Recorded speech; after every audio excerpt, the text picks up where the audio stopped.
एक बार की बात है, एक गांव में अमृता नाम की एक लड़की अपने माता पिता और छोटी बहन माही के साथ एक बड़े से घर में खुशहाल जिंदगी जी रही थी।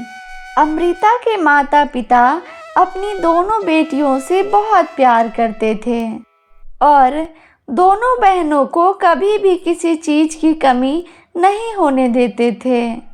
एक बार अमृता के माता पिता किसी काम से शहर से बाहर जा रहे थे। अचानक उनकी कार का एक्सीडेंट हो गया और वहीं पर उनकी मृत्यु हो गई। अमृता और माही कई दिनों तक अपने माता पिता की याद में रोते रहे। अमृता और माही को इस हालत में देखकर उसके चाचा गोविंद दोनों को अपने घर ले आए, लेकिन ये बात गोविंद की पत्नी सीमा और बेटी अनामिका को बिल्कुल अच्छी नहीं लगी।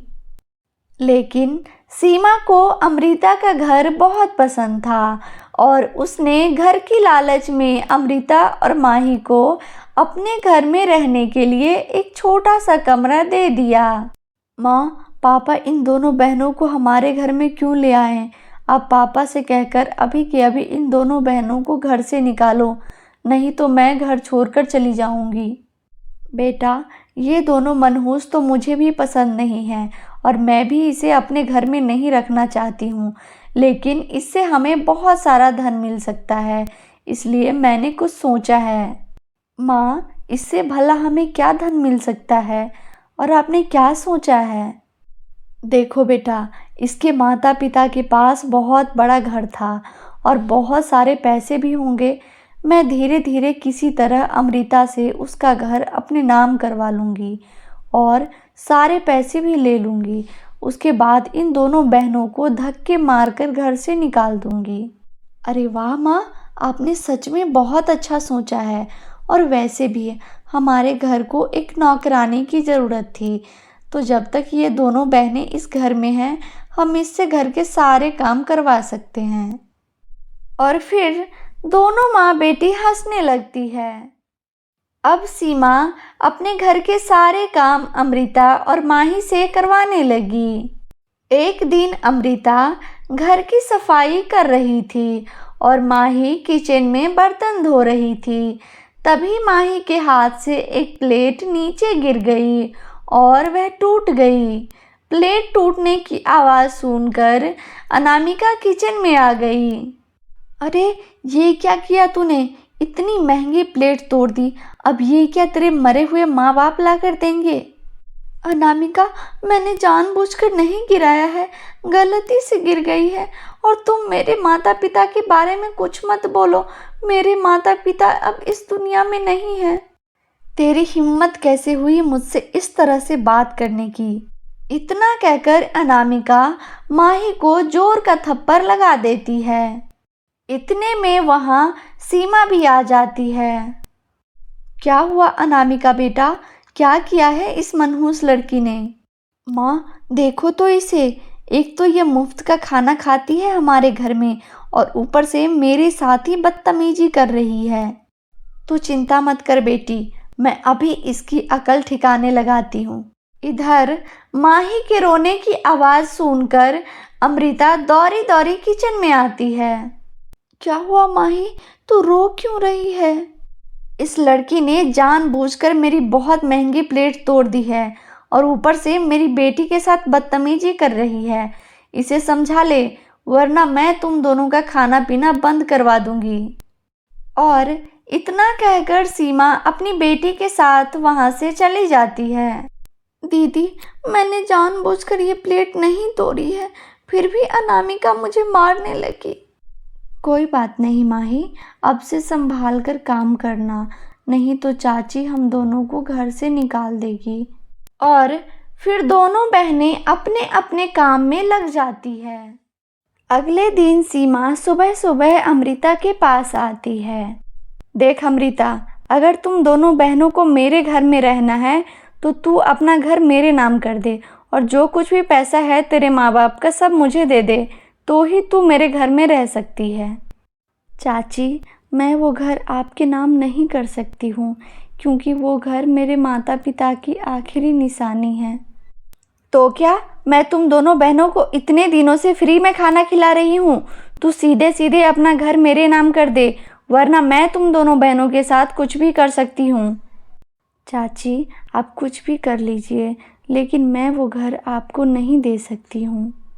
इतना कहकर अमृता वहाँ से चली जाती है। अब सीमा और अनामिका अमृता और माही को अपने रास्ते से हटाने की योजना बनाने लगती है। अरे ओ मनहूस अमृता, कहाँ है? मर गई क्या? इधर आ। हाँ चाची, बोलिए, आपको कोई काम है क्या? तुम दोनों बहनें मेरे साथ नदी के किनारे चलो, मुझे वहाँ से कमल के फूल चाहिए। ठीक है चाची, चलिए, हम दोनों बहनें आपके लिए नदी से बहुत सारे कमल के फूल निकाल देंगे। सीमा अमृता और माही को लेकर नदी के किनारे चली जाती है और दोनों बहनों को नदी से फूल निकालने को कहती है।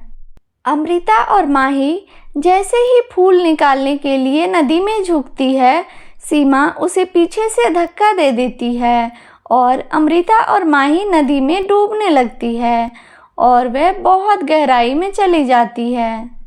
जब दोनों बहनों को होश आता है तो वह देखती है कि वह नदी के किनारे बैठी हुई थी और वहाँ एक चूड़ियों का झरना बह रहा था, जिसमें बहुत ही सुंदर सुंदर चूड़ियाँ बह रही थी।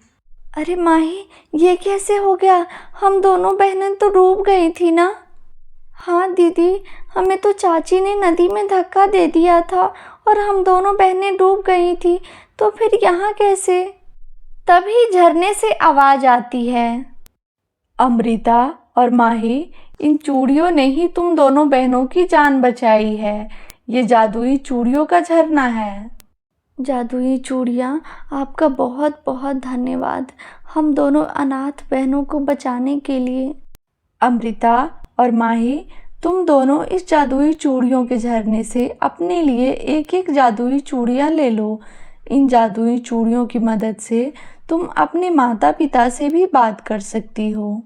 यह सुनकर अमृता और माही बहुत खुश हो जाती है और अपने लिए एक एक चूड़ियाँ ले लेती है और अपनी चाची के घर न जाकर अपने माता पिता के घर चली जाती है।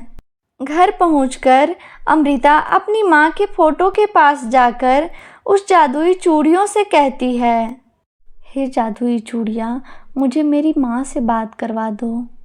तभी वहाँ एक रोशनी हुई और उस फोटो से आवाज़ आती है, अमृता, माही, मेरी बेटियाँ, कैसी हो तुम दोनों? अपनी माँ की आवाज़ सुनकर अमृता और माही ज़ोर ज़ोर से रोने लगती है। तुम दोनों क्यों रो रही हो बेटी? माँ, आपको पता है आप दोनों के जाने के बाद हम दोनों बहनों के साथ क्या क्या हुआ है? मुझे सब पता है बेटी, लेकिन तुम दोनों को अब चिंता करने की कोई ज़रूरत नहीं है।